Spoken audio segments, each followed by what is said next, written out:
de Nostradamus. Ce soir s'occuper tous les mercredis 23h, 1h du matin, vous savez comment ça se passe. Les carrés sont pas prêts, mon gars, ADHAX, ça dit quoi mon type? Check mon micro, ouais. Hein, les choses se font? Ouais, les semaines sont dures, hein, mais mon gars, on est là. Les semaines sont dures, Adash, hein, dur, alors que le temps est doux, hein, alors que le temps est mon doux. gars, là, on n'est pas épargné, donc tu vois, même quand il fait chaud, mon gars. Ah, d'accord, moi j'attends ton barbecue, hein. Ah, bon. Hein oui. Si tu veux. La donc ça dit quoi mon type? Écoute, aujourd'hui le ghetto était joyeux. Ensoleillé? Ensoleillé et joyeux surtout. Ouais, c'est le plus important. Ouais, parce qu'il y a encore 2 jours c'était pas le cas. Ouais. Mais là, Ah, ok, d'accord. là aujourd'hui c'est joyeux. Ah, du coup, ça peut être, tu connais, hein. Petite parenthèse de joie. À un moment donné, faut sortir de l'avion. Il est en nous. Myriam, comment on va? Ça va. Les choses se font? Toujours. Calmement. Ça va. En tout cas, ce soir, nous avons un artiste de marque, l'homme qu'on appelle Monet. Quelle entrée! Ah, mais toujours. Ah, mais c'est sérieux, hein! Adachaïx, mais c'est sérieux! Ah, il est prêt, moi je dis qu'il est prêt.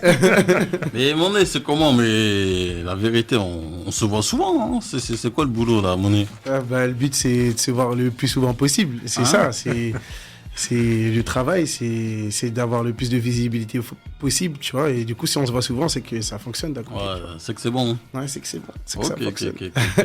En tout cas, Monet, ton blaze résonne, hein, dans le 5-9, en tout cas, Monet par-ci, Monet par-là.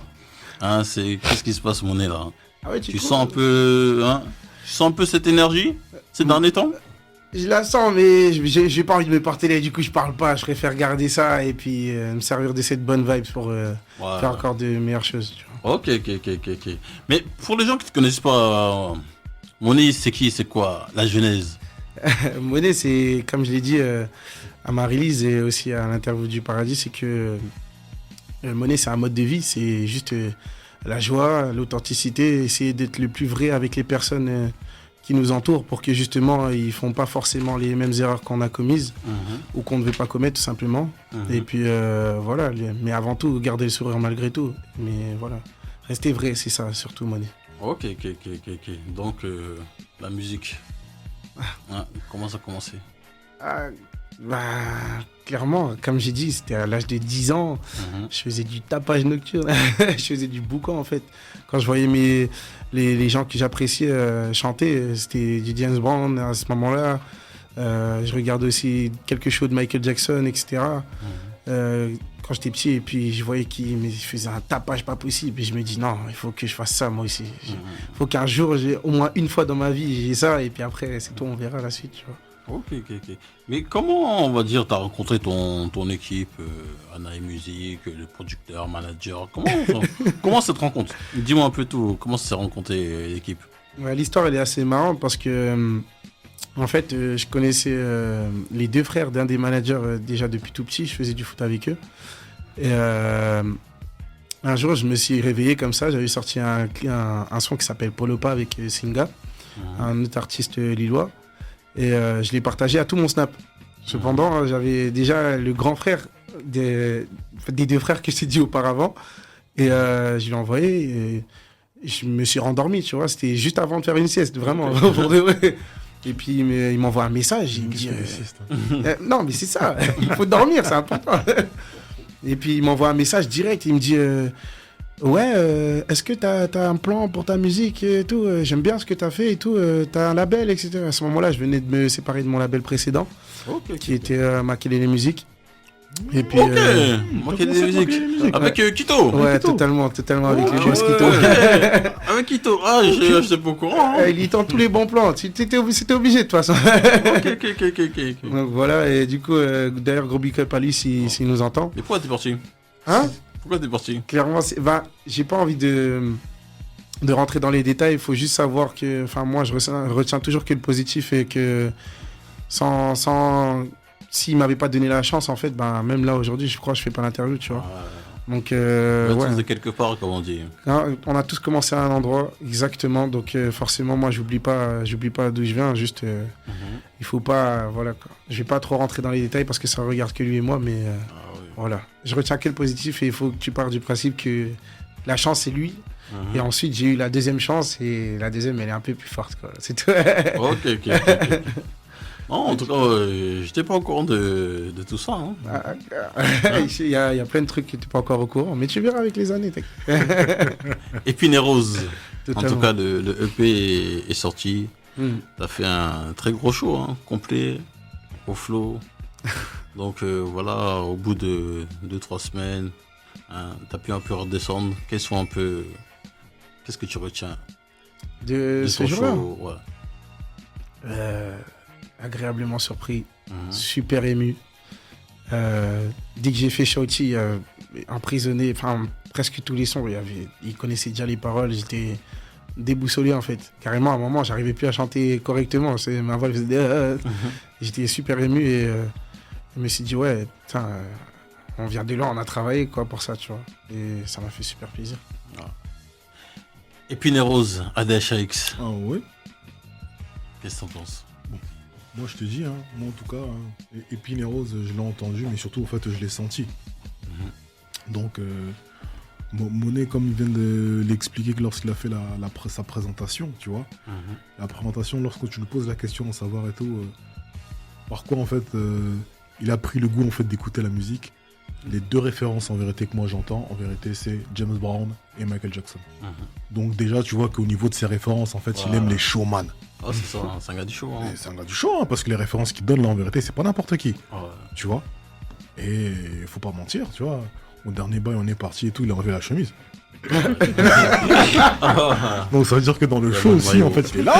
Il a mouillé le maillot, il a enlevé tout ça, il a fini torse nu, tout, tu vois. Il a dansé comme pas permis, tout ça, tu vois. Et franchement, j'ai envie de te dire que, tu vois. C'est bien parce qu'en fait, le projet, en fait, j'ai pu l'écouter en fait à tête reposée. Et en fait, j'ai pu aussi en fait sentir en fait la vibe et tout en live. Dans deux trucs, dans deux ambiances en fait différentes, tu vois. Une première en fait, un petit peu plus intimiste avec des personnes en fait qui sont proches. Et une deuxième, ou une troisième plutôt, où en gros, en fait, là, c'était sur un gros festival, tu vois. Là, en fait, il a pu... se jauger et se juger en fait vis-à-vis en fait d'un public qu'il connaît pas spécialement, tu vois. Et moi, le truc sur lequel en vérité je suis super content, c'est que en fait t'as fait le boulot, tu vois. Ça veut dire que faire le boulot la première fois, tu vois, lorsque c'était un truc intimiste et tout, tu vois, tu te devais de, tu vois. Mais sur le deuxième truc, c'était pas spécialement évident, tu vois. Attends, Adax, t'as déjà vu le show, Radio Live Show, hein? On faut pas oublier. Hein. C'était bouillant, la cave, c'était bouillant. Oui, tu sais, tous ces trucs-là. C'est important. C'est important, effectivement. Je remets. Le premier, c'est Radio Live Show. Ça... Excuse-moi. C'était bon, mais tu vois, justement, Radio Live Show, c'était encore en fait, c'était encore une autre ambiance. Ouais, c'est vrai. Mais les paradis artificiels, là, il a passé un cap, en fait. Et sur le cap, la manière dont il a réagi, il a montré qu'il était prêt, en fait. Non, c'est ça. Hein. Tu vois. Et moi, c'est le truc que j'ai retenu, tu vois. Et pour moi, en fait, franchement, tout, il est dans des bonnes dispositions. Le boug, en fait, est bien entouré, parce que quand tu regardes bien, à chaque fois qu'on le voit, il est jamais seul. Hein. Il a toujours ses gardes, en fait, qui sont là et tout, tu vois, hein, qui sont en train de lui chouchouter, en vérité, leur hein. Il veille au grain. Exactement, parce qu'ils savent que derrière... Tu voulais pas faire le bruit, mais catching. Exactement, quand ça va envoyer là-bas aussi, ils seront là. Et c'est normal. En fait, c'est normal. Ça veut dire qu'il y a un moment donné où, en fait, effectivement, en fait, nous, en fait, on voit la partie immergée, en fait, de l'iceberg. Mais en fait, en dessous, en fait, il y a du travail et il y a aussi, en vérité, une équipe. Et c'est important en fait de mettre les choses en avant. Parce que souvent en fait les gens en vérité sont là, se posent des questions en fait, ouais, pourquoi en vérité pour un tel ça fonctionne, pourquoi moi ça marche pas? Bah parce qu'en vérité, il y a un moment donné, il faut que les étoiles puissent être alignées. Et il faut aussi savoir en vérité faire les bons choix. Et c'est un truc sur lequel en vérité je vais appuyer parce que dernièrement, pour faire en fait une aparté, j'ai vu en fait une interview en vérité de Matt Pokora. J'ai fait exprès de parler de lui. Et il a dit un truc en vérité qui m'a choqué dans le bon sens. Franchement. Mais ça m'a choqué dans le bon sens. En fait, il parle. Il dit, mais en fait, je suis un artiste. Je suis là, en fait, depuis bientôt 20 ans. Ça fait 20 ans que je suis là. Wow. Il dit, L'argument en vérité qu'au début, quand ça fonctionnait, ouais, parce qu'il est beau gosse, ça fonctionne. Mhm. Mais ça fonctionne en fait les premières années. Ouais. Mais lorsque tu es là depuis 20 ans, Ouais, quand même. que quand tu fais des trucs, que ce sont même les enfants en vérité, des premiers fans en vérité qui viennent, ça peut plus être une histoire de beau gosse. Ah, c'est Ouais, vrai. c'est vrai. Et il dit, la clé en vérité c'est quoi? C'est que, en gros, tu peux ne pas être en vérité un super artiste. Mhm. Mais pour Oh. pouvoir fonctionner, le premier truc c'est savoir faire les bons choix. Mhm. Et ça, j'ai trouvé ça super pertinent. Ouais, c'est C'est-à-dire qu'on peut dire ce qu'on veut, que t'aimes ou que t'aimes pas, lorsqu'une personne en vérité, elle est là, quand elle est capable de faire les bons choix, la personne en fait, elle va durer. Mhm. Donc si j'ai un conseil en fait à te donner, c'est ce truc là-dedans. Le talent c'est bien, c'est très très bien, on aime ça. Mm. Mais en réalité, ce qui paye c'est le travail et les choix que tu dois faire à côté. C'est totalement vrai, je suis d'accord avec ça. Je suis totalement d'accord. C'est ça. Hein. Myriam. Ouais. Bon, on l'a dit au moins 20 fois depuis le début de l'émission, on se voit souvent. Ouais. Donc on va pas te faire de réchauffer quand même. Mais je rejoins Adax sur le fait que... Enfin non, c'était Camus qui le disait, qu'on entend beaucoup ton nom en ce moment. Il y a un truc qui se passe même avec votre équipe Anae tout court. Là, il commence à avoir une vraie bulle, une vraie image, une vraie empreinte. Même je vois par rapport au réseau, je vois que ça commence à prendre de l'ampleur. Je vois plein de republications de tous les gens que je follow et tout. Je vous vois partout en fait. Yeah, Donc, c'est le but. non, donc c'est trop bien. Les paradis artificiels, je trouve que t'as super bien incarné ta musique. Comme t'as dit à la release, t'étais un peu stressé. Au Radio Live Show, je sais pas si c'était ta première scène, mais en tout cas, moi, c'était la première fois que je te voyais. Mhm. Et les paradis artificiels, t'as fait un vrai bond. Vraiment, on dirait, je sais pas si tu t'es beaucoup entraîné ou quoi, mais là, t'as franchi un cap. Ça me fait super plaisir, merci beaucoup. Voilà. Et du coup, et aussi, je trouvais que c'était vraiment l'endroit dans lequel ta musique pouvait prendre de l'ampleur, en fait. Elle est faite pour ça, en fait, pour ce genre d'ambiance. Mhm. Et aussi, moi, j'avais une question. C'est que là, ton EP, il a une empreinte bien, bien marquée. Mhm. Est-ce que tu veux rester dans ça ou pas? Parce que je te verrai pas faire autre chose, en fait, maintenant. Yeah. Enfin, pas que tu puisses pas toucher à tout, tu vois. Mhm. Non, Mais je comprends. là, ça y est, t'es très connoté. En tout cas, les gens qui te connaissent te mettent dans une case. Mhm. Est-ce qu'elle te va ou pas? Ben, ça dépend. En fait, si c'est dans une case où mon genre musical, c'est que ce soit de l'afrobeat ou l'afrofusion ou des trucs c'est comme ça, totalement si ça. c'est ça, ben moi, ça me va. Ouais. Maintenant, je sais que j'ai une voix qui peut aller super dans le dancehall aussi. Et, Ouais, mais ça reste le même ADN, donc reste ça va encore. sur encore Ouais. le même ADN, donc franchement, ça me va du moment que c'est ça. Mais si ils se disent que ouais, il fait que du love, ça me convient pas du tout. Non, non, moi je parlais plus des sonorités parce que je me disais si tu veux faire autre chose, Mhm. là c'était une grosse prise de risque en fait. Parce que maintenant, en fait, vu que ça a bien pris, ton EP, je sais pas les retours que t'as toi de ton côté.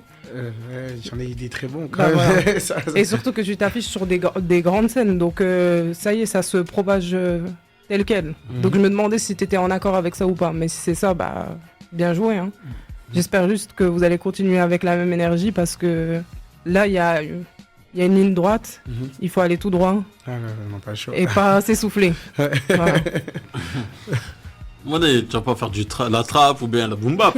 Moi Non, voilà, ça, je laisse ça aux autres. Je laisse ça. Il y en a qui sont largement plus forts que moi. Ouais. Et d'ailleurs, je pense à un gars qui je trouve super fort en boom bap, mais il n'y a pas de possibilité. Il s'appelle Marco Wazir. Et lui, je sais que lui, c'est super puissant. Lui, t'en entendras parler. Et j'en suis sûr que peut-être dans quelques mois, tu le verras ici à ma place aussi. Voilà. Je te mets en garde parce que généralement, ici, ça découvre beaucoup de talent. Ah, beaucoup, Là, beaucoup. je te mets en Beaucoup, garde. en Comme ça, tout quand cas. tu vas venir ici, tu vas dire ah, mais il m'avait déjà parlé de toi. lui. Ah, merci pour Donc, l'info. J'ai checké ça, mon type. Et je vais voir si t'es dans le vrai. Attends. Non, mon sable. Ouais. Qu'est-ce que ça pense, mon type? On va quand même parler quand même du projet. Hein. Ouais, c'est important. Ça Parce que là, bon, on sait que le mec fait le show. C'est le mec a de l'énergie. Mais des épines et des roses. Donc quand on s'était vu Ah oui, au flow, Mhm. donc, les épines et des roses, la définition, c'est donc une expression du Moyen-Âge qui veut dire que la vie est faite d'épreuves, Mhm. que la vie elle est faite de défaites, Mhm. et que en fait, en gros, ça rend les victoires Encore beaucoup plus douce. Voilà. Beaucoup plus savoureuse. Après, ça te fait piquer par les épines. Donc, tu prends l'épine, tu prends la rose, tu te fais piquer. Mais à la fin, quand tu as ton bouquet et tu offres ça à madame, c'est beaucoup plus savoureux. Totalement. Et en fait, en gros, parce que toi, tu dis que t'es pas un gars, tu veux pas être enfermé dans le love, mais ton EP, c'est que ça. Hein. Non, pas forcément. Moi, c'est pour ça que je dis que il y a deux poids de mesure. Il y a celui qui va juste écouter et celui qui va chercher un sens. Tu vois. Moi, je suis plus du côté de celui qui va chercher un sens que celui qui va écouter. Ça veut dire que quand j'ai sorti l'EP, je me suis pas dit, ouais, j'ai fait ces sons-là pour qu'ils soient streamés. J'ai fait ces sons-là pour qu'il ait un sens, en fait, pour qu'il ait une ligne directrice et qu'on comprenne vraiment ce que j'ai envie de dire. C'est pour ça que... quand on me demande d'expliquer mon EP, mais moi je saurais pas vous expliquer, c'est des trucs qui sont sortis de mon cœur, tu vois, c'est des trucs vraiment qui sortent de moi.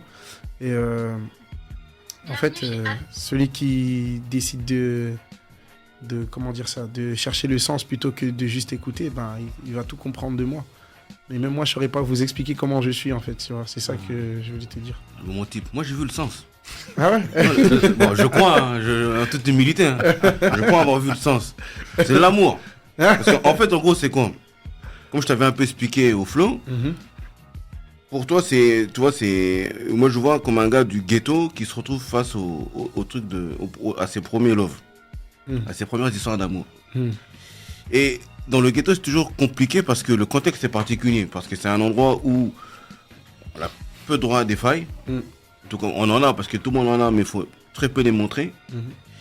Et il y a deux choses qui peuvent ramollir quelqu'un du ghetto. C'est le produit et la madame. Ah, c'est sûr. Et effectivement, le problème, c'est que dans cette approche-là, la madame peut être vue comme, tu vois, un obstacle ou une faiblesse, ou comment dire, une raison de chute. Il y a même parfois des gens qui font ce qu'on appelle le cheval de Troie. C'est quoi le cheval de Troie? Non. Le cheval de Troie. Explique-moi.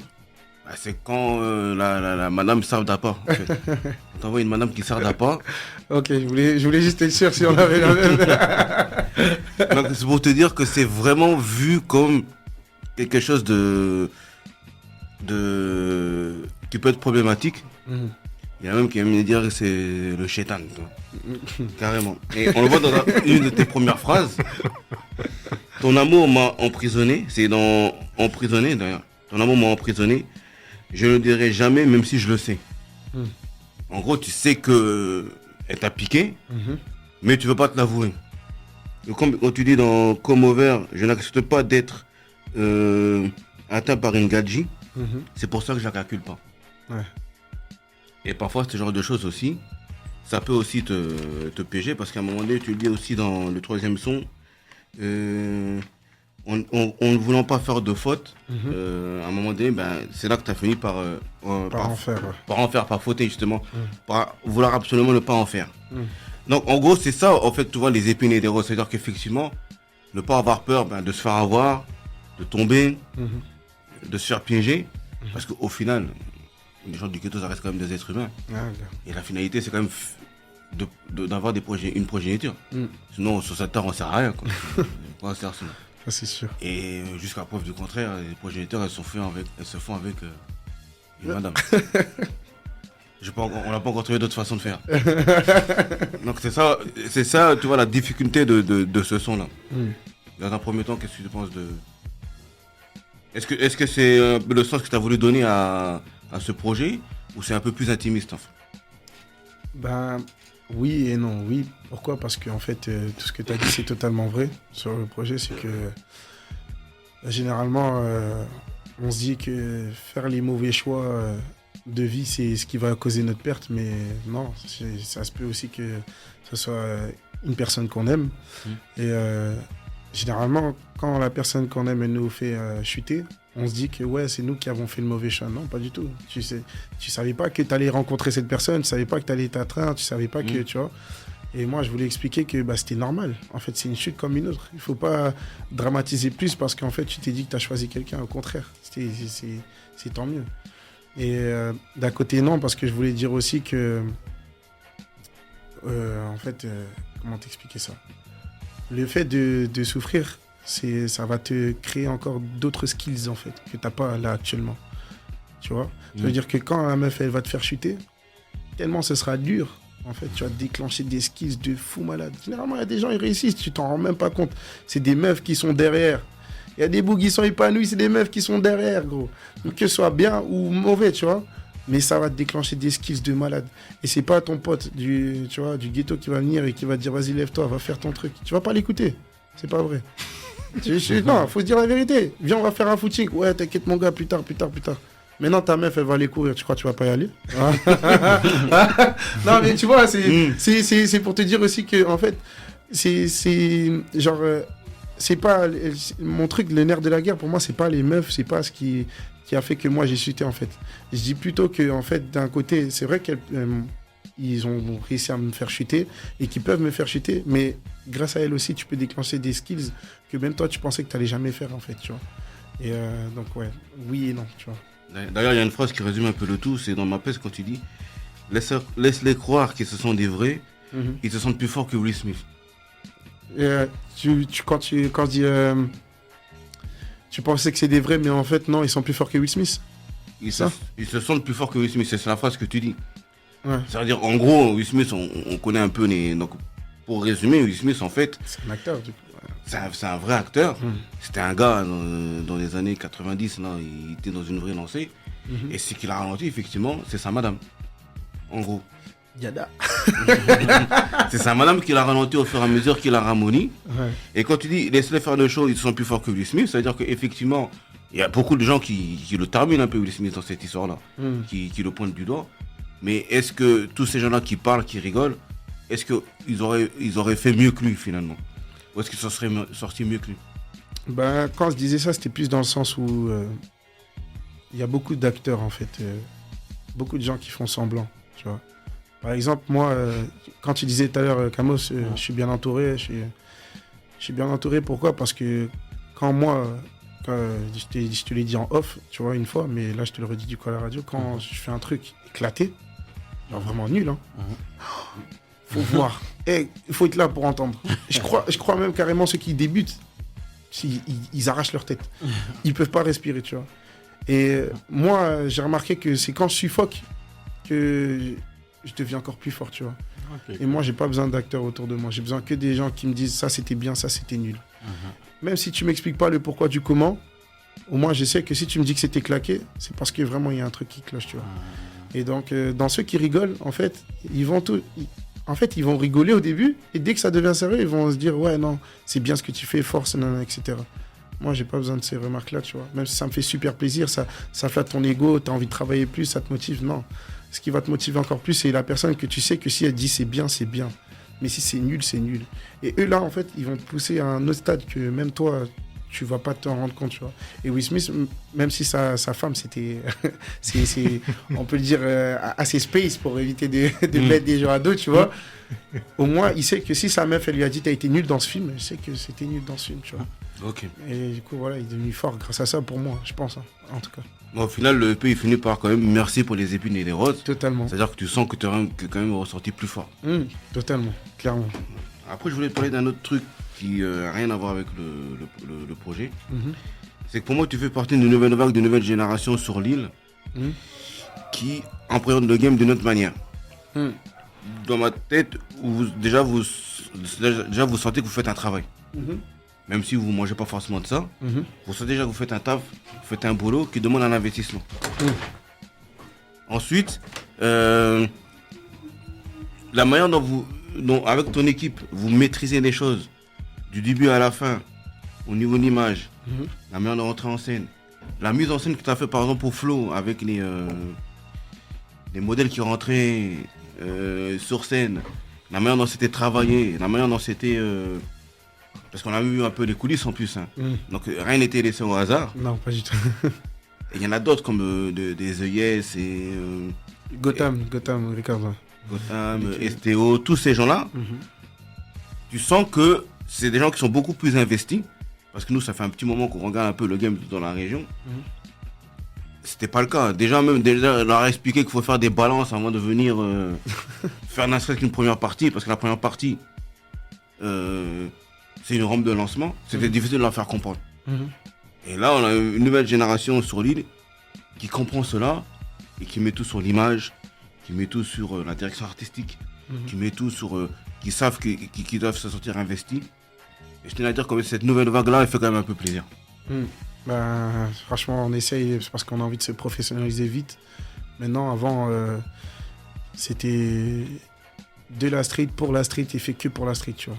Ou alors, c'était pour les banlieues ou les quartiers UP, fait pour les quartiers UP, consommé que par les quartiers UP, tu vois. C'était vraiment séparé, alors que maintenant, comme c'est mélangé en fait entre nous et qu'on a envie d'exposer notre musique au maximum de personnes, au plus grand nombre, tout simplement, ben, il faut de la professionnalisation pour ça. C'est pas un truc d'amateur.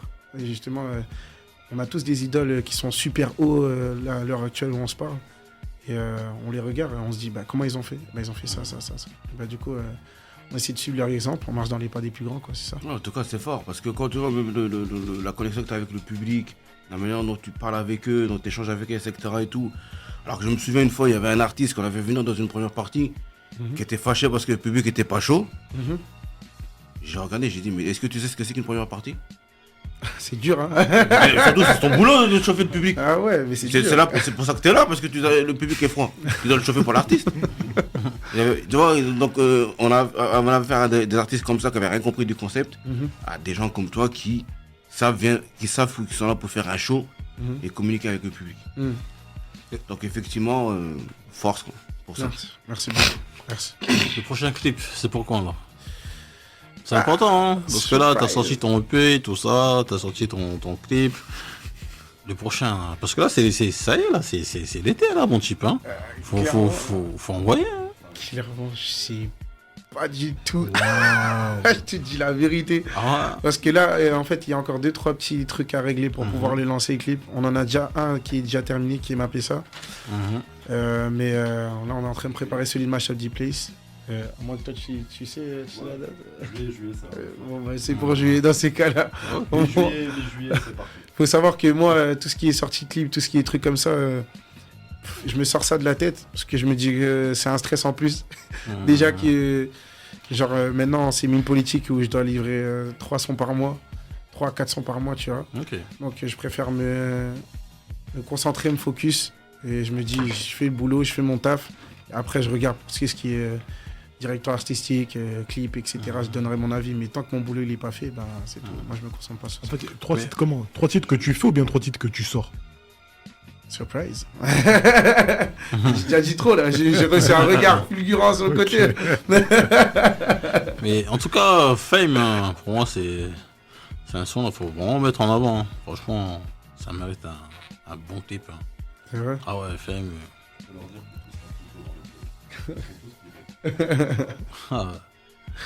Ils seront tous clippés, mais faut juste, comme je t'ai dit, un peu de temps. Parce qu'un clip, ça demande toujours beaucoup de temps, le montage, etc., les lieux. Logistique et tout ça. Voilà, mais pour Fame, ouais, il faut un truc super réfléchi parce que c'est le premier et le dernier son que je m'ouvrirai autant au plus grand nombre. Donc voilà, faut que j'en profite et que je fasse ça bien. Non, c'est ça. Hein. Donc, plaçons au débat.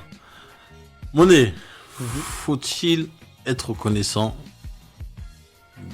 on va dire, pour les gens que tu as aidés, tout ça, dans ton univers, dans la musique? Faut-il avoir de la reconnaissance? Comment tu vois les choses? Camus de Nostradamus.